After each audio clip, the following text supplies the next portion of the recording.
Okay, folks, standing here in the shed. Just gonna give y'all an update on what all's going on. I know I hadn't been doing a lot of videos lately, and compared to what I did last year, but it's a lot of it's a repeat of what you've already seen um, before. So I like to do new things, and keep it interesting that way. But have had a lot going on.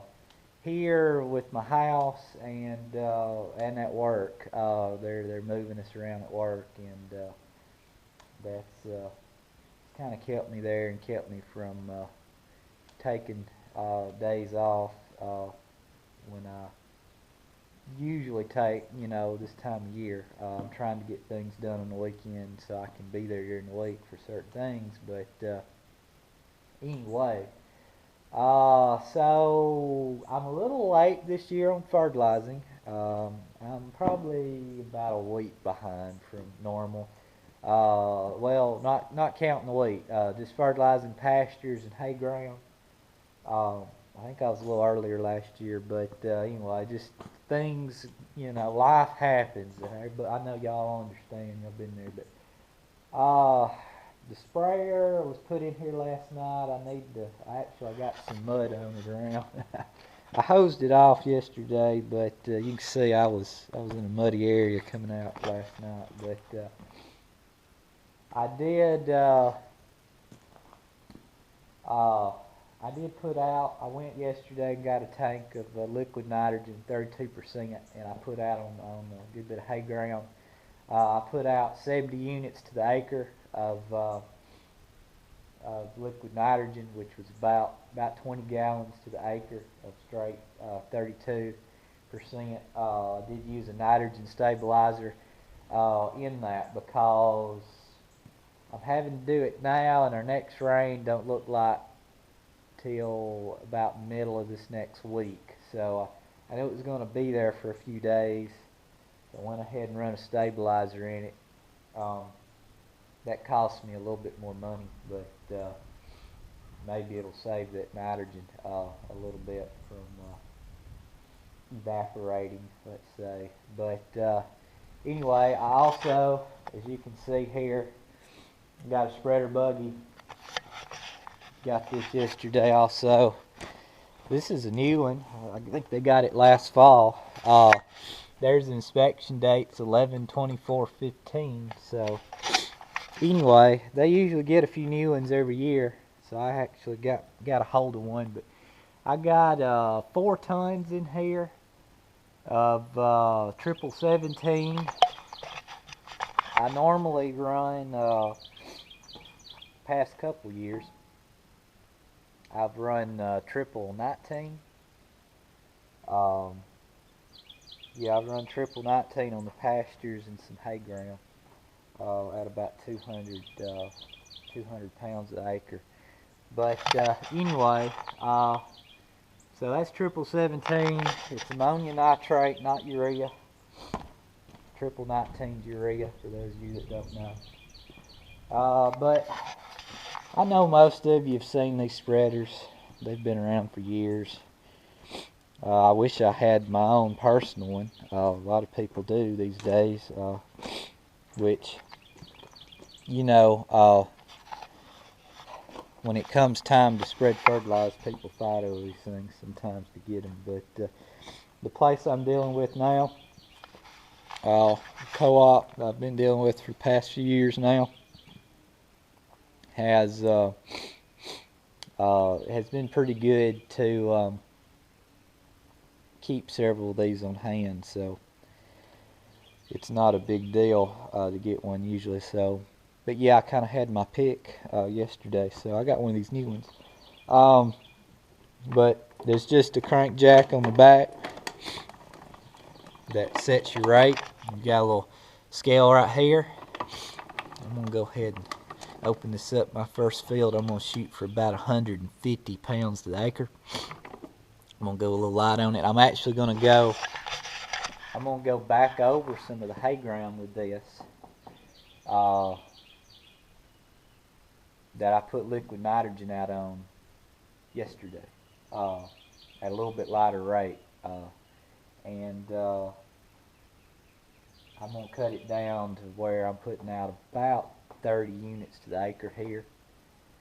I had 70 there, so that'd be 100 units to the acre of nitrogen on my hay ground. So I'm hoping to boost hay production a little bit there with that. But anyway, so that's how you set your rate. There's some charts here that you kind of gotta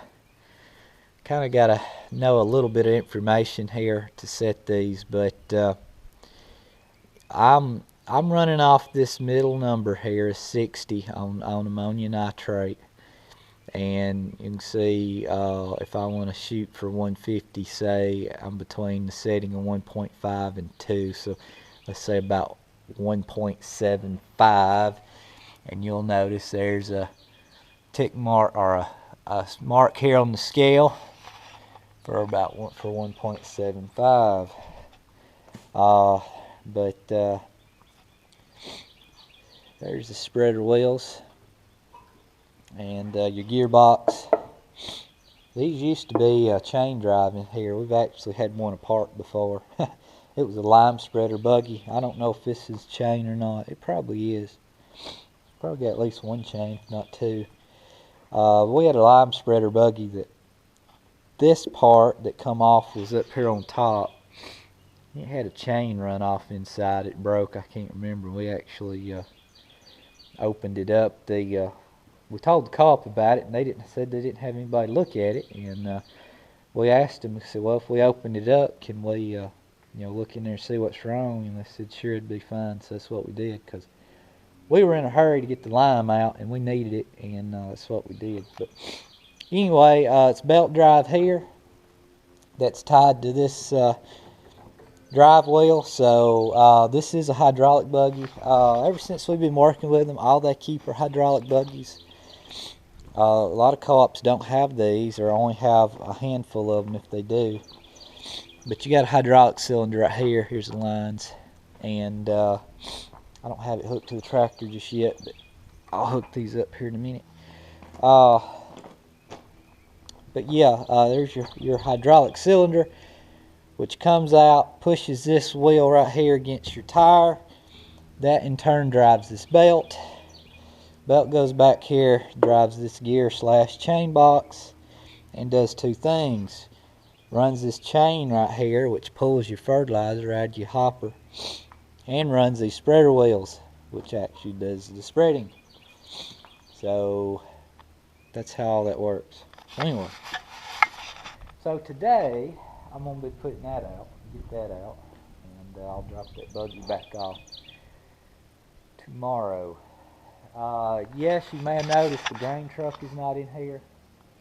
It's not gone. I still have it. I thought I had a guy come and look at it yesterday, and it didn't pan out. But anyway, grain truck sitting over there. I'm gonna move it back in here a little bit. But while I was at it yesterday, I went ahead and got some bulk Roundup. I've done actually poured some out into jugs. I got 25 gallons yesterday.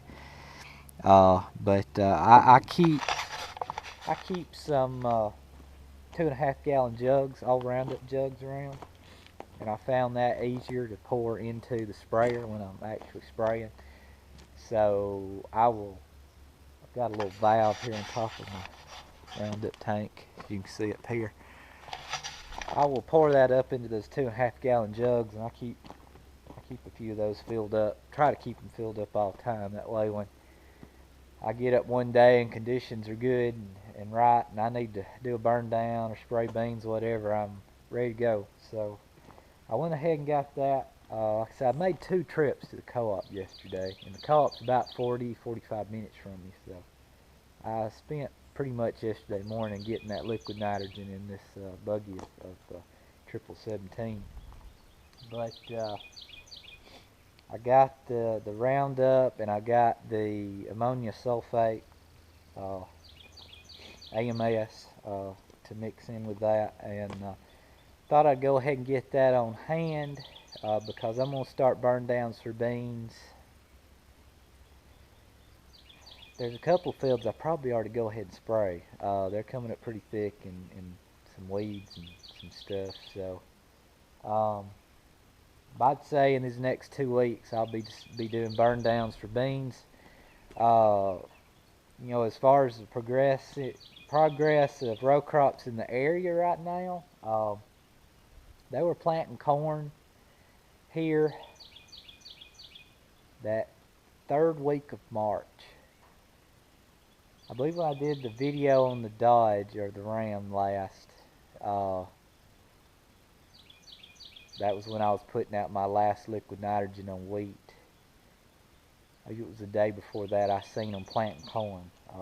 So just to sum that up, there is corn in the area that's already up and out of the ground here right now. So things are moving a little ahead of schedule right now, looks like, around some other farms. But now, one of you seen my corn head, which I think I've noted before. We've had a corn head. We've had that corn head sitting here. We got it last winter, sometime or another. But I was going to plant corn last year and I backed out, and I started to plant corn this year and I backed out again. So I'm not doing any corn, not unless something happens or changes really quick.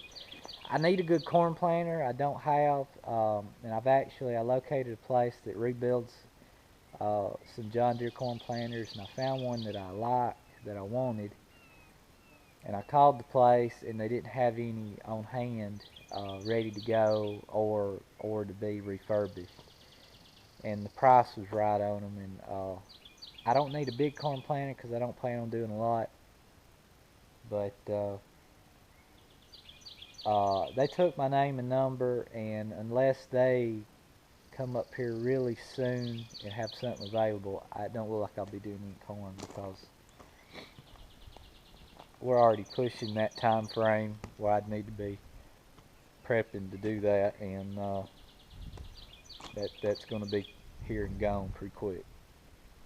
So shooting for all soybeans again this year. I ordered soybean seed back in February, and I don't have any here. I don't pick my soybeans up until right before time for me to plant, and I have a reason for that. Um, I have well, y'all noticed last year, some of you asked why my beans were green. My soybeans were green, the seed that is, because I have them treated with a fungicide and inoculant. And from the time that's applied to the beans, the clock is ticking on the effectiveness of that treatment. So I usually, as I start getting very close to time to plant, I'll call the co-op and say, hey, I need this seed by this date. If y'all can get them treated and bagged, I'll come pick them up, just a day or two prior to planting. And that's how that goes. Sometimes I'll go by there and get a bag or two of a couple of the different varieties, just so I can do a calibration on the seed drill and have that ready to go. But when I get it in bulk, it's usually just a day or two, if not the day we start planting. So that's why I don't store seed here in advance. Varieties this year, soybean seed varieties, are going to be the exact same ones I had last year. I'm just going to mix it up a little bit. I'm not, where one variety was last year, I'm going to put the other variety. And obviously where the wheat is going to be that late bean again, that wasn't on that ground last year. So just kind of rotating it all up, and but using the same varieties. When I talked to Pioneer Rep about that, he felt like that was still a good way to go for this year, and that's what I'm going to do. So not a lot of changes there this year. It's just a matter of getting it done. As far as soybean ground this year, there's one field we're not going to be doing. The fields that new ground we picked up last year, not the ground you've seen us breaking up and plowing up. We still got that. I've actually got wheat on that ground right now. But the neighboring farm that we got last year, which I kind of had a feeling it was going to be a 1 year deal anyway. We're not doing that this year. that guy sowed that down in grass for hay, which was, I think, what he'd initially had someone do that the year before, and it didn't turn out too good, and that's how we wound up with it for a year with soybeans. But he's got that back in hay. He's got cattle, so that's understandable on that. So no big deal there. But we've got an offer on some more ground. We got to go look at it here. I got to find the time to go look at it. But it is pasture and hay land that's been kept clean. So if we do agree to take that, it shouldn't be any work much other than a good burn down and just move in on it. But still need to look at that and talk to the owners of that place about that. And we've got another about 18 acres that kind of popped up. We're not sure we're going to get it, but it is former bean ground. It was in beans last year by somebody else. And there was an offer on the table to possibly get that, but we don't know if we're going to get it or not. So depending on how that pans out, all in all, we're going to be somewhere around about the same amount of row crop acres on beans as we were last year. Might be a little shy, might be a little more, just depending on how that turns out. But other than that, I'm not looking to pick up any more right now. It was pretty, as far as a time constraint on me and my uncle, just to get all that done last year. That kept us pretty busy. So for just the two of us, and me working a full-time job. So that said, that's the plan for this year, just to kind of let y'all know. I'm gonna go ahead and shut up here and get started. I think I've given everything time enough here to dry up enough. I can start slinging this fertilizer out here, and I've got to move this Roundup out of the truck. I'll get that out. I'm going to move that big truck back here in the shed. And I'm going to pull this spreader buggy out and get started. Try to get that done today. And we'll move on to the next thing, whatever that is. 5610 here is still going. It needs a good bath. I have not yet to give it a bath. I'm planning to do that soon. Gonna try to get a pressure washer hold of it and go around it. But I just had this wheel turned. I got in here a while ago and greased that front axle, but I took a good look underneath it here just a few minutes ago, and it's still all nice and dry under there, so no leaks, which is a good thing. We're pushing 550 hours or so on it now. So my plan is I'm going to clean it inside and out, get the pressure washer hold of it. I'll probably do a wash and wax on the outside, vacuum, dust the inside, clean that up, and then I'm going to go around and do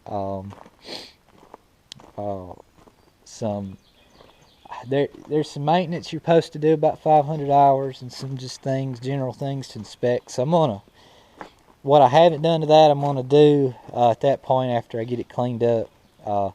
There's a place you can grease on the back axle here, the U-joints up here on the front axle. There's a grease spot there. There's a cap on them. I'm going to grease that. Just some little things like that. I may go ahead and order the fuel filters, and I need to have those on hand anyway. And I may go ahead and change those out, and just to try to avoid any issues while I'm in the field related to fuel system, which I have not had any on this tractor. But those of you that have had fuel filters stop up when you're in the middle of doing something, it's a very frustrating thing. So I may go ahead and change those out before we get to getting really busy and really deep into things. But anyway, It's here, still running strong. I'll try to clean that up here soon. Oh, the gooseneck Donahue grain trailer. I've got, let's see, I got everything here now. I have not put that axle on yet, but I do have everything here. Uh, get around it here. I got the tires mounted. I got the correct valve stems in. I got the hub, the replacement hub for the axle. So I got that. But here's the tires mounted. For those of you who want to see that. They mounted up pretty good. But they widened out a little bit, aired up there. But yeah, I took them down to a local tire shop and had them guys put them on for me. That wound up being a little bit of a chore. One of them, it took about 3 guys to get the first one on, and they went to a different tire machine and it went right on the second one. So yeah, it's just pollen everywhere right now. But yeah, so those are mounted. I got everything on the axle. I got the bolts to mount the axle. So yeah, I will soon be getting that put on. Try to get that done. I got to do some work to the baler, and I need to swap blades over on the disc mower too here before long, because some of my hay ground is knee high already. Believe that or not. Not all of it, just a couple of fields, which surprised me. So I may be cutting hay earlier than normal this year, but we shall see. I will shut up now and stop talking and get to actually doing something. So I just want to let y'all guys know what was going on. See ya.